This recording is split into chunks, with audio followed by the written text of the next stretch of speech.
Hi, I'm Rob, and in this Gems of War video, I'm going to show you a really cool team and a scoring system for this Spirit Whisperer World event. The medal for this is the Medal of Spirits. You'll start off with a token, evolve that into a badge to get a decent amount of spell damage increase, and then ultimately to a Medal of Spirits. So, really good way to go with this is spell damage. So, first of all, grab your rewards from the reward section. The reason is your guild may have started this before you, and as such would have collected some of these tokens already. So you grab that and you get a chance to get that immediate boost, which is pretty cool. There it is, Badge of Spirits.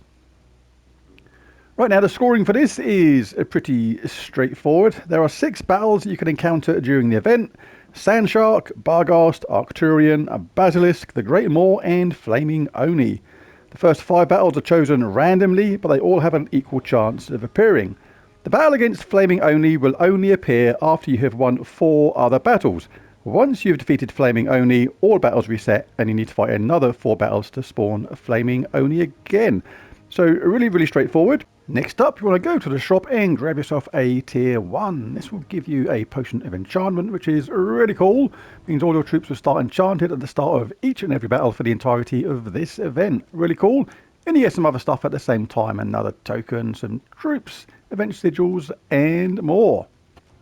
Right, now onto the team. I've jumped forward a little bit because the opening battles are so straightforward and easy, they're almost not worth showing.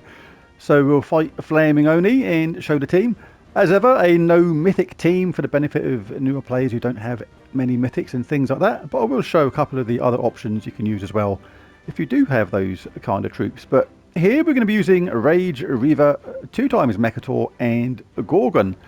Rage Reaver, a really good weapon available in the Soulforge at the moment. I did look at it in the Soulforge video earlier today.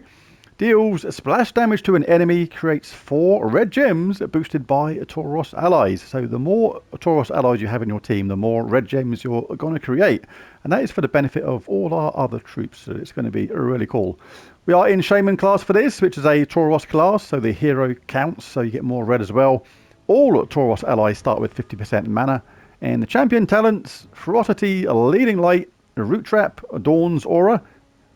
Lightstorm is yellow. That is actually quite handy because 2 of our troops use yellow as well, and basically means we get an awful lot of red and yellow with this team, which is exactly what they want. Armor of Light, Bloodthirsty, and Bull General are the champion talents. Right, so we create lots of red and yellow with our weapon, which our Mechators use. How about that? And they deal splash damage to an enemy boosted by my armor. And there are independent 30% chances to silence each affected enemy. Silence is really cool. A silenced enemy cannot collect mana and they can't cast spells. So a really nice extra part of Mechator's spell. But there's one slight fault with splash damage. It's the fact that the way it works. Basically, to make it work properly, you have to cast it on the 2nd or 3rd troops down. Because splash damage, you obviously hit the targeted troop, and then the splash damage affects the troops either side. But what you'll find happens an awful lot is you end up killing troops in the middle and leaving a gap. So when there's any gaps in the middle, so you're left with a troop at the top and bottom, for example, the splash damage can't do anything. Obviously, the power of your Mechator could actually finish those troops off anyway, but the point is, like, they may not either, or they may not be charged even. So it's really handy to have an extra troop which can do a decent amount of damage on its own, and it has the benefit of knocking them to the back. Now, I've not used this troop a lot before, so I'm quite intrigued to see what will happen on the later levels if we do get in a situation where we've got this gap, so we're not getting splash damage anymore. If I cast it on, say, the troop at the top, and they survive that hit, and they get knocked to the back, do they land side by side with this one? So effectively in positions 3 and 4. So we can get splash damage from Mechator? I don't know. Just a little experiment at the same time. But anyway, if we do leave a gap when we cast our Mechators, so we're not getting the full effect of splash damage, we have Rage Reaver. It can do splash damage as well, just to finish people off. And this can target a troop, do more splash damage, help finish them off, as well as generating mana, because Rage Reaver is cool, but it only makes red, which is great for other troops, but it doesn't actually have any chance of self-charging apart from lucky drops after that. So with this, we can actually help generate mana for the whole team. So let's take a look at some other options if you don't have 2 Mechators. Obviously you can have 3 Mechators, just go all out, generate loads of red, 3 times Mechator if you've got them. That is a cool way to go as well. But if not, or if you do have some of the other mythics, then Lord of Slaughter, no, that's more skull based. Torios, really good, deals damage to all enemies. That is going to be a nice way to go. Get him just running around, just headbutting the hell out of everything. Really cool. Who else we got? King Minos will be handy if you don't have Shaman class trait to get this onto, so you get 50% on all Shaman class, all Tauros. If you don't have that, you can pop in King Minos. All Tauros allies start with 50%. That's a second way to get that, which is pretty good, and deals heavy splash damage at the same time. So yeah, some okay troops here, just nothing particularly fantastic. Ketras the Bull would work pretty well. Deals splash damage to an enemy boosted by his attack, life and armor. But all in all, this is going to be a nice, easy way to go.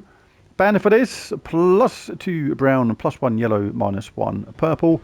And pop on a couple of Medals of Guard to boost up your armor, because Mechator does damage boosted by armor, so every little bit helps. We've all been in them situations where the enemy just survives by 1 or 2 life, and it's like, you think, if only you had one of the medals on, it would have made that little bit of difference. Every little helps. Alright, so we'll get our Mechators up. Like I say, generally you cast these on the 2nd or 3rd troops, because that's the only way to get the most out of the splash damage. As I said before, the downside to that is you end up with a survivor most of the time. That creates a gap. Now you can use one of our other troops to finish off. Rage Reaver or Gorgon would have worked well there. Benefit of having something like Gorgon is it uses a different colour mana to our Mechators. So even though the enchant may have got them up, like it may not have happened either. So always good to have an extra colour. Gives you more chance of the game not giving you the colours basically that you need. And that does happen sometimes. Sometimes you swear absolutely blind that the game knows exactly what you're trying to do, and it says, no, I am not giving you red, no chance, not today, and stuff like that. See again, see the situation here, we've got 2 separate colours, so splash damage is negligible now. It's like you just get the basic damage that it hits, don't get extra damage from other troops, so we can just use our other 2 troops which use different colours to finish them off. And the cool thing about the Gorgon troopers as well, like Rage Reaver obviously creates a load of red for the other team, but it doesn't use red itself, so it doesn't get charged up. Where Gorgon does explode a row, which generates mana, which gets that Rage Reaver ready to cast again should you need to. Quite a few different ways you can go about this. So we'll just grab some blue, any brown, yep, we'll get that as well then. So here we go, let's bash somebody in 2nd or 3rd slot. This is going to create a gap in the middle. Use both our other troops to finish off. And of course this will get more powerful as well, because as the badge or the token evolves to a badge, that badge to a medal, you're going to go from 40% increased spell damage all the way up to 160, which is going to be absolutely huge. So as the enemy gets more powerful as this world event goes on, it doesn't really matter because you get more powerful at the same time. So you can go for this now, but if there's yellow, may as well collect it, you save yourself an extra round. And I missed that purple extra turn, that was ever so slightly careless. Let's cast on the 3rd troop.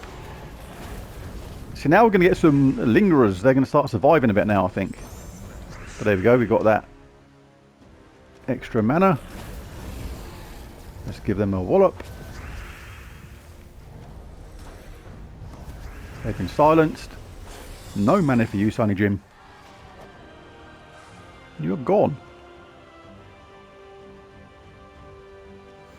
The Great Maw. They're the sort of troops you want to take out, like, first and foremost. Like, taking out troops in a certain order is important. Obviously, the Valraven is always important to get because it explodes gems, but there's a 30% chance it will run away, and if it does that, you don't get to kill it, which means you don't collect its 2 extra sigils, and you want them. And you want to make sure you kill this thing as well, because it just devours an enemy, so you can make sure you get that thing targeted first and foremost. Let's grab some red. See, the thing is with splash damage, you can choose to target an enemy with more damage. Like, if you want, you can say, like, I really want to get this. I want to hit this hardest. So you're going to get more damage on that one than the troop above it, but you guarantee you take out that dangerous enemy. So it is certainly a worthwhile thing to do.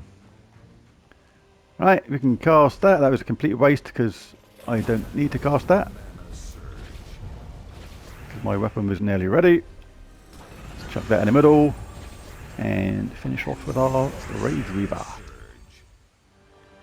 And pick up the extra 2 sigils for killing the Valraven. Right, flaming only appearance. You'll be flaming gone in a minute.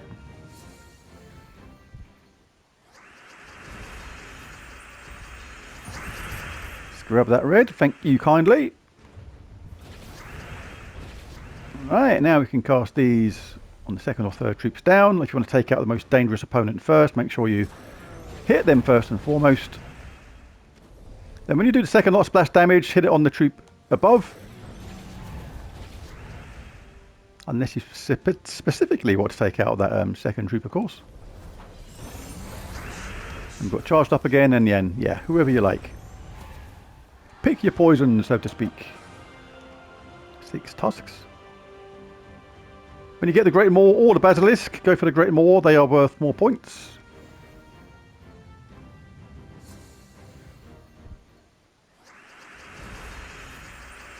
Grab ourselves some red and get ready for the enemy to be dead. Should have targeted the first Maw there because it is the Great Maw rather, because it's more dangerous, but it's very unlikely he was about to get charged up on the next round.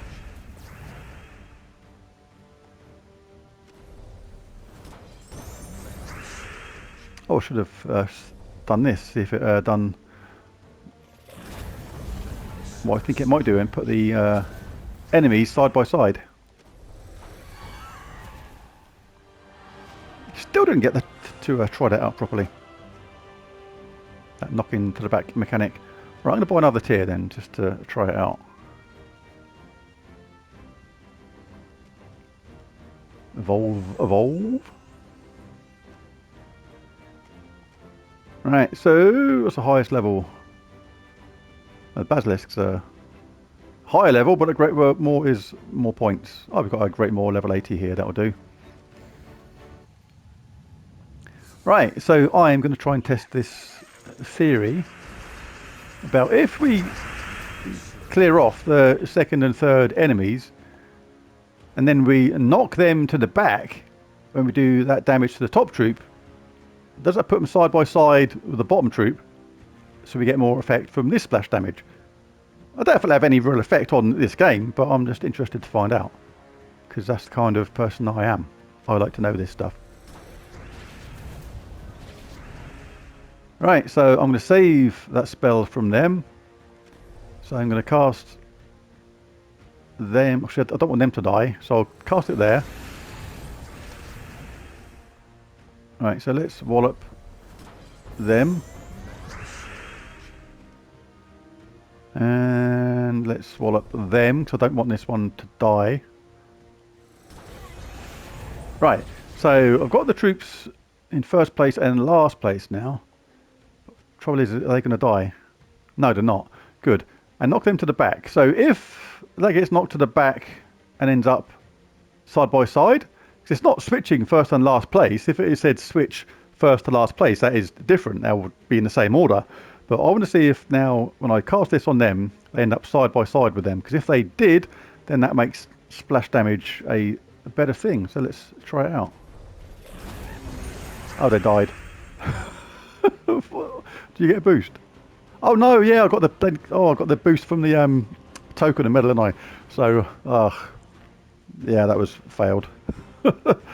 Oh well, but no doubt we will get to find that out at some point. Unless you've done that before and know already, then chuck it in the comments. Interested to see that, actually. Well, we've got 2 more sigils. Let's try it out. Let's see if we can make it work this time. Ah, but I've got the lower level Great Maw. I'm going to sacrifice a few points by doing it this way.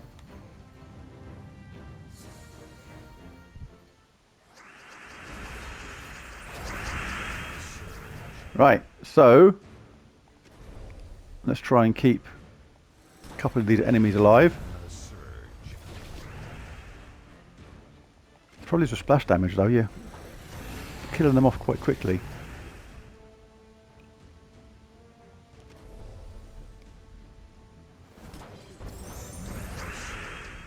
Right, so if I do it now, the theory is still much the same. I don't need to kill the second one down. Grab that just because. But as long as the first one survives, let's see if it ends up in this third slot here.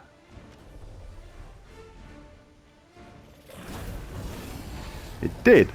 Right, so after a fashion, then that theory does actually work.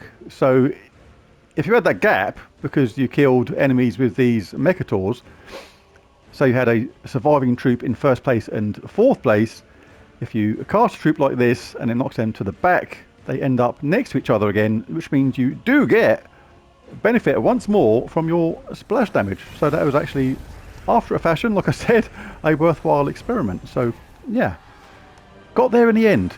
Anyway, that'll do for that. There's a video. If you enjoyed it, liked it, found it useful, helpful, any of that sort of jazz, be really cool if you bash that like and subscribe button and tell your guild and family, your friends, random people in the street, your dogs, cats, budgies, fish, donkeys, budgerigars, hamsters, any other weirdo pets you might have. I don't know what people have these days. People have all sorts of strange dragon pets and iguanas and I don't know.